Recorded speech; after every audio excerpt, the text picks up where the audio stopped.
अस्सलाम वालेकुम दोस्तों, मैं हूं ताहिर DCT की यूट्यूब चैनल से। और आज की इस वीडियो में मैं आपके साथ शेयर करने जा रहा हूं कि आप किस तरह से पेपाल से जो आपके अमाउंट है उसको बैंक में कैसे ट्रांसफ़र कर सकते हैं। यानी पेपाल से पाकिस्तानी बैंक में भी कैसे ट्रांसफ़र कर सकते हैं, उसका तरीकाकार क्या है। लेकिन एक चीज़ जहन में रखिए कि पेपाल से डायरेक्टली आप पाकिस्तान में अमाउंट ट्रांसफ़र नहीं कर सकते। आपको पेपाल के ज़रिए जो है एक थर्ड पार्टी सर्विस इस्तेमाल करनी पड़ती है, और वो है वाइज़, यानी ट्रांसफ़र वाइज जिसे पहले कहा जाता था। और दूसरी सर्विस है पेयोनीर। पेयोनीर से भी आपको बैंक डिटेल्स मिल जाती हैं जो आप पेपाल से लिंक कर सकते हैं, और ट्रांसफ़र वाइज से भी। अब देखिए, डिपेंड करता है कि आपका पेपाल किस कंट्री का बना हुआ है। जैसे कि आप जानते हैं कि पेपाल की जो सर्विस है इस टाइम ऑफिशियली पाकिस्तान में दस्तयाब नहीं है, तो हमें जो है पेपाल किसी ऐसी कंट्री के ज़रिए बनाना पड़ता है जहाँ पर पेपाल की सर्विस ऑलरेडी मौजूद है। जैसे कि UAE यानी दुबई जो ज़्यादा मशहूर है वहाँ की जगह, फिर सऊदीया है हमारे पास, और फ़िलीपींस है, और काफ़ी सारी कंट्रीज़ हैं। मलेशिया के पेपाल काफ़ी सारी वीडियोज़ में बताया हुआ है पाकिस्तानी यूट्यूबर ने, लेकिन कभी भी मलेशिया का पेपाल अकाउंट मत बनाएं। उसकी वजह यह है कि उससे आप पाकिस्तान में अमाउंट ट्रांसफ़र नहीं कर सकते, पॉसिबल नहीं है। वजह सिर्फ ये है कि मलेशिया के पेपाल में आप सिर्फ मलेशिया का बैंक लिंक कर सकते हैं, कोई और नहीं। और अगर आप फ़िलिपाइन का, सऊदीया का, दुबई, ओमान वगैरह का, जहाँ पर मतलब पेपाल की सर्विस दस्तयाब है, वहाँ का बना लेंगे तो वहाँ के जो पेपाल के साथ आप पेयोनीर भी लिंक कर सकते हैं और ट्रांसफ़र वाइज भी। अब डिपेंड करता है कि आपका पेपाल किस कंट्री का है, उसी हिसाब से आपको बैंक लिंक करना पड़ता है। अगर यूरोप का किसी कंट्री का, जैसे जर्मनी का अगर आप पेपाल बनाएंगे, तो फिर वहाँ पर जो आप बैंक लिंक करेंगे उसका तो वो होता है यूरो वाला बैंक। और इसी तरह से अगर आप यानी बरतानिया का पेपाल बनाएंगे तो फिर आप जो है ब्रिटिश पाउंड वाला बैंक लिंक करेंगे। और अगर किसी, जैसे कि मैंने आपको बताया कि किसी और कंट्री का है जहाँ पर पेपाल का बैंक, जहाँ पर आप US बैंक लिंक कर सकते हैं पेपाल में, तो पेयोनीर से और ट्रांसफ़र वाइज दोनों से आपको जो है वो बैंक अकाउंट मिल जाता है। मैं आपको तरीकाकार भी बताया हूँ और फ़ीस वगैरह भी बताया हूँ सारी, और आपने लिंक कैसे करना है। तो सबसे पहले देखिए, मैं आपको ये तरीका बताने जा रहा हूँ कि अगर ट्रांसफ़र वाइज का आप अकाउंट बनाते हैं, मैंने वीडियो के लिंक्स जो है डिस्क्रिप्शन में दिए हुए हैं, वहाँ पर डिटेल्स देख लीजिए। ट्रांसफ़र वाइज में $20 ऐड करने के बाद आपको बैंक डिटेल्स मिल जाती हैं, US की, यूरो की, GBP वगैरह की। और फिर वो बैंक डिटेल्स होती हैं वो आपने अपने पेपाल में ऐड करनी होती हैं। यानी पेपाल को अकाउंट को लॉगिन करेंगे, आपके पास पेमेंट्स या मनी का पेज होता है, वहाँ पे लिंक अ बैंक का ऑप्शन होता है। लिंक अ बैंक पे क्लिक करके आपने पेमेंट डिटेल्स इंटर करनी है। और अगर पेयोनीर का आपका अकाउंट है तो पेयोनीर में भी ग्लोबल पेमेंट सर्विस का ऑप्शन होता है, और वहाँ पे आपको जो है आपकी तमाम बैंक डिटेल्स मिल जाती हैं। जहन में रखिए कि अगर पेयोनीर का आपका नया अकाउंट है तो आपके पास नॉर्मली फर्स्ट सेंचुरी बैंक मिलता है। तो अभी तक की जो मेरा एक्सपीरियंस ये रहा है कि फर्स्ट सेंचुरी बैंक पेपाल से लिंक नहीं होता, आपको एक नया बैंक अकाउंट लेना पड़ता है पेयोनीर से, और वो कहलाता है कम्युनिटी फेडरल सेविंग बैंक। मैं उस पर भी वीडियो बना चुका हूँ, लिंक्स में वीडियो डिस्क्रिप्शन में दे दूँगा, आप वो देख लीजिएगा। तो अब देखिए, जब आपको बैंक डिटेल्स मिल गई उसके बाद आपने उन्हें पेपाल में जाके ऐड करना होता है। जैसे कि सऊदीया की पेपाल की फ़ीस मैं आपको बता दूँ कि हर जगह की बैंक ट्रांसफ़र फ़ीस अलग होती है। तो सऊदीया के पेपाल से अगर आप पेयोनीर में ट्रांसफ़र करेंगे या ट्रांसफ़र वाइज में, यानी US बैंक में, तो कोई फ़ीस नहीं है। $100 पर कोई फ़ीस नहीं कटती, यानी 100 पर आपको 100 ही ट्रांसफ़र मिलता है। दुबई के पेपाल से अगर आप $100 ट्रांसफ़र करेंगे US बैंक में तो आपकी $2.5 फ़ीस कटती है, यानी 2.5% फ़ीस होती है। $200 करेंगे तो $5 फ़ीस बन जाती है। और इसी तरह से अगर आप फ़िलीपींस का पेपाल है तो वहाँ पे पहले जो फ़ीस थी वो $35 पर ट्रांजैक्शन थी, यानी $100, 200, 300, 500 जितने भी ट्रांसफ़र करें बैंक ट्रांसफ़र, $35 फ़िक्स फ़ीस थी। लेकिन अभी पेपाल ने पॉलिसी चेंज की है, तो अब जो है पेपाल फ़िलीपींस से अगर आप बैंक ट्रांसफ़र करते हैं, यानी US बैंक ट्रांसफ़र, तो आपकी जो 3% फ़ीस कटती है, यानी $100 पर $3 और $200 पर $6 फ़ीस कटती है। अब यहाँ से मैं आपको तरीकाकार दिखाता हूँ कि आपने जो है बैंक लिंक कैसे करना है और विड्रॉ कैसे करना है। अगर आपके कोई सवाल हैं तो वीडियो के कमेंट्स में ज़रूर कीजिए, मैं कोशिश करूँगा कि जल्द से जल्द आपको जवाब दूँ। और बाकी तकरीबन जो रिलेटेड वीडियोज़ हैं उनके जो लिंक्स हैं वीडियो डिस्क्रिप्शन में मौजूद हैं, तो वो लाजमी देख लीजिएगा। चलिए, मैं यहाँ से आपको तरीकाकार दिखाता हूँ। अच्छा, एक बात मैं आप लोगों के साथ और मज़ीद शेयर करना चाहता हूँ। मेरे पास ये बहुत ज़्यादा सवाल आता है, तो मैं यहाँ पे आपको एक दफ़ा बता दूँ। देखिए, एक तो बराए मेहरबानी पूरी वीडियो देख लिया करें ताकि आपको सब कुछ समझ आया करें। और दूसरी बात यह है कि देखिए, जब आप बैंक लिंक करें तो वहाँ पे एक दफ़ा गौर से इन्फॉर्मेशन लाजमी देखा करें कि आप करना क्या चाह रहे हैं।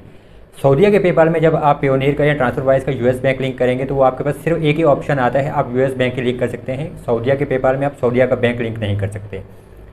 फ़िलीपींस का अगर आप पेपाल बनाया हुआ है आपने और वहाँ पे अगर आप बैंक लिंक करेंगे, तो जब आप लिंक का बैंक पे क्लिक करते हैं तो वहाँ पे आपके पास पहला जो ऑप्शन आता है वो आता है फ़िलीपीन करेंसी वाला बैंक लिंक करने का ऑप्शन।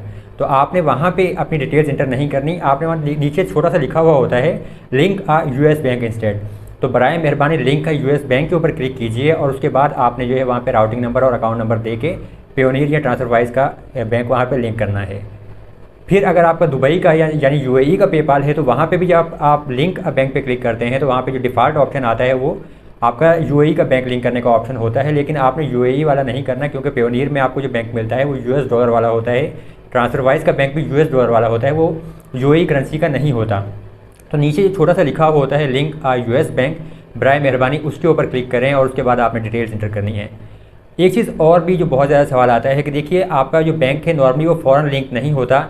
बहुत दफ़ा आपके पास एरर आता है, मुख्तलिफ़ किस्म के एरर आते हैं कि this bank is disabled, sorry we can not bank link this bank right now और वी कैन नॉट वेरीफाई। इस टाइप के मुख्तलिफ़ किस्म के एरर आते हैं तो आपको बार बार ट्राई करना पड़ता है जब आप बैंक लिंक करें। अगर आपके पास किसी भी किस्म का कोई एरर आए बैंक लिंक करते हुए तो आप जो है 1-2 दिन रुकें और उसके बाद दोबारा ट्राई करें। मेरा जो पहला बैंक लिंक हुआ था तकरीबन 28 दिन के बाद जाकर लिंक हुआ था, और अभी जो मैंने नया भाई के लिए अकाउंट बनाया, ये सऊदीया का पेपाल है, वहाँ पे भी जो मैंने बैंक लिंक किया ये तकरीबन 2 से ढाई महीने के बाद जाके मेरा बैंक लिंक हुआ है, वरना मैं जब भी लिंक करता था मेरे पास एरर आता था। तो भाई आपको सब्र करना पड़ता है और कोशिश करनी पड़ती है। तो उम्मीद करता हूँ कि आपको ये सवालों के जवाब भी मिल गए होंगे और अब मैं आपको आगे प्रोसेस दिखा देता हूँ। मलेशिया के पेपाल में आप सिर्फ जो है मलेशियन बैंक लिंक कर सकते हैं, पेयोनियर का या ट्रांसफरवाइज का नहीं, क्योंकि वो यूएस डॉलर वाले बैंक होते हैं। तो ये चीज़ ध्यान में रखिएगा, मैं ये बात कई बार आपको बता चुका हूँ। और इसके अलावा अगर आप यूरोप का कोई बैंक है, पेपाल है आपका जैसे जर्मनी वगैरह का, तो वहाँ पे आप जो है सिर्फ आईबैन नंबर देना होता है आपने, जो आपके यूरोप वाला बैंक मिलता है आपको यूरो वाला। फर्स्ट सेंचुरी बैंक जो पेपाल से आपको मिलता है पेयोनियर से, वो आपका लिंक नहीं होता पेपाल के साथ, तो आपको कम्युनिटी पेडर लेना पड़ता है। और ये भी मैं वीडियो डिस्क्रिप्शन की जो है वहाँ लिंक दे चुका हूँ, वो आप देख लीजिए। बाकी अगर आप ट्रांसफरवाइज को लिंक करना चाहते हैं तो वहाँ से भी आपको बैंक डिटेल्स मिल जाती हैं। जो भी आप सेलेक्ट करना चाहें बैंक वहाँ पर डिपेंड करता है, लेकिन बैंक डिटेल्स बिल्कुल सही आपने एंटर करनी होती हैं। और फिर इसके बाद अगर आप पेयोनियर की सर्विस यूज़ करना चाहते हैं तो पेयोनियर से भी आपको मुख्तलिफ़ करेंसीज़ के बैंक मिल जाते हैं, और वो आप यहाँ पे कॉपी कर लीजिए बैंक डिटेल्स। और फिर उसके बाद आपने पेपाल अकाउंट को लॉगिन करना है। मेरे पास ये सऊदीया का पेपाल अकाउंट है, मैं यहाँ पे जैसे पर्सनल अकाउंट है, जब यहाँ पे वॉलेट के पेज पे जाता हूँ तो यहाँ पे मेरे पास ऑप्शन आएगा लिंक अ बैंक और कार्ड का, तो मैं लिंक अ बैंक के ऊपर क्लिक करूँगा क्योंकि कम्युनिटी फेडरल बैंक मैंने यहाँ पे लिंक करना है। इसके बाद आपने राउटिंग नंबर और अकाउंट नंबर ऐड करना है, और जो अकाउंट टाइप है वो चेकिंग ही रहेगी, तो क्योंकि जो हमें बैंक डिटेल्स मिली हैं वहाँ पे चेकिंग ही लिखा हुआ था। इसके बाद मेरे पास पेपाल की जानिब से जो है एक वेरिफिकेशन के लिए SMS आया था मेरे पाकिस्तान के ही नंबर पे, लेकिन तकरीबन 2 से ढाई महीने तक मुझे इंतज़ार करना पड़ा। इससे पहले जब भी मैं ये ऐड करता था तो मुझे पाकिस्तान वो SMS रिसीव नहीं होता था, तो सिर्फ आपको इंतज़ार करना पड़ता है। और इसके बाद देखिए मेरे पास ये जो 2 स्मॉल डिपॉजिट थे पेपाल ने सेंड किए पेयोनियर में, और ये सऊदीया का पेपाल है। दुबई के पेपाल में आपके पास 2 स्मॉल डिपॉजिट नहीं आते, ये चीज़ ध्यान में रखिएगा। वहाँ पे आपका बैंक डायरेक्ट ही लिंक हो जाता है अगर आपके पास कोई एरर ना आए। अब ये चीज़ देख लीजिए कि जो 2 स्मॉल डिपॉजिट हैं ये आपको 3 से तकरीबन 5 दिन के बाद मिलते हैं। फ़ौरन आपको पेयोनियर में या ट्रांसफरवाइज में रिसीव नहीं होते। तो जब ये पेमेंट आपके पास रिसीव हो जाए तो उसके बाद आपने एग्जैक्ट ये 2 स्मॉल डिपॉजिट जो है पेपाल में ऐड करने होते हैं। मेरे पास दोनों अमाउंट थी 20 सेंट की थी, आपके पास ये कम ज़्यादा हो सकती है। इसके बाद देखिए पेपाल को लॉगिन करना है, और ये कम्युनिटी फेडरल बैंक जो है मेरे पास अभी अनकन्फर्म्ड है। येलो से एक छोटा सा साइन भी शो हो रहा है यहाँ पे, तो मुझे ये कंफर्म करने के लिए इसके ऊपर जब क्लिक करना है तो ये डिटेल्स वाला ऑप्शन आएगा, और यहाँ पे देखिए कंफर्म करना पड़ेगा। और ये कंफर्म बैंक भी लिखा हुआ है यहाँ पे, यानी कि इसका जो स्टेटस है अभी तक वो अनकन्फर्म्ड है, ये कंफर्म नहीं हुआ, तो कंफर्म करना लाजमी है। अब कंफर्म बैंक के ऊपर क्लिक करके आपके पास जो 2 स्मॉल डिपॉजिट रिसीव हुए हैं वो आपने यहाँ पे ऐड कर देने हैं। तो इसमें गलती मत कीजिएगा, अगर आप गलती करेंगे तो हो सकते हैं कि दोबारा जो है आपका पेपाल से ये बैंक जो है वो लिंक ना हो सके। मैंने सिंपल ये 2 स्मॉल डिपॉजिट जो थे 20 सेंट के लिख के यहाँ पे कर दिया, तो मेरे पास यहाँ पे देखिए community federal saving bank successfully confirm हो गया है, ये पेपाल से लिंक हो गया है। और इसके बाद आपको पेपाल की जानी चाहिए ईमेल भी आ जाती है, लेकिन बैंक लिंक करने से आपकी जो है सेंडिंग लिमिट्स रिमूव नहीं होती, वो एड्रेस वेरिफिकेशन के बाद होती हैं। ये चीज़ ध्यान में रखिएगा। यहाँ पे आप स्टेटस देखें कंफर्म हो चुका है, यानी कि हमारा बैंक लिंक हो गया। और एक सिंपल इस लिंक के ज़रिए हम चेक कर सकते हैं कि हमारा जो स्टेटस पेपाल का है वो वेरीफाइड है या अनवेरीफाइड। तो इसके ऊपर जब क्लिक करके मैंने ओपन किया तो मेरा जो बैंक लिंक करने के बाद सऊदीया का पेपाल था उसका स्टेटस जो था वो वेरीफाइड हो चुका है। दुबई के पेपाल में बैंक लिंक करने से स्टेटस वेरीफाइड नहीं होता, आपको कार्ड भी लिंक करना पड़ता है, तब आपका स्टेटस वेरीफाइड होता है।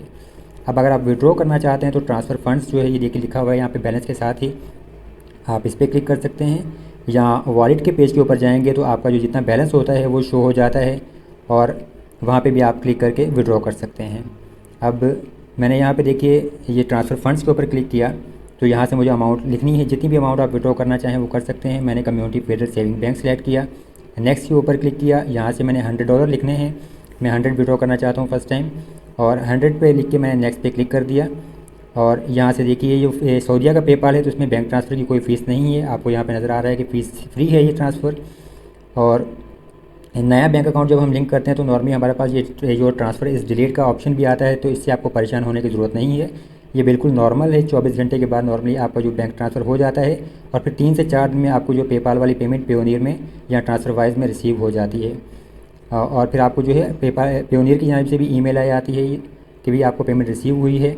जैसे ये पेपाल की पहले ईमेल आई कि ये हम जो है बैंक ट्रांसफ़र कर रहे हैं, और फिर ये देखिए मुझे पेयोनियर में जो पेमेंट सक्सेसफुली वो रिसीव हो गई। तो इस तरह से ये आपका काम मुकम्मल हो गया।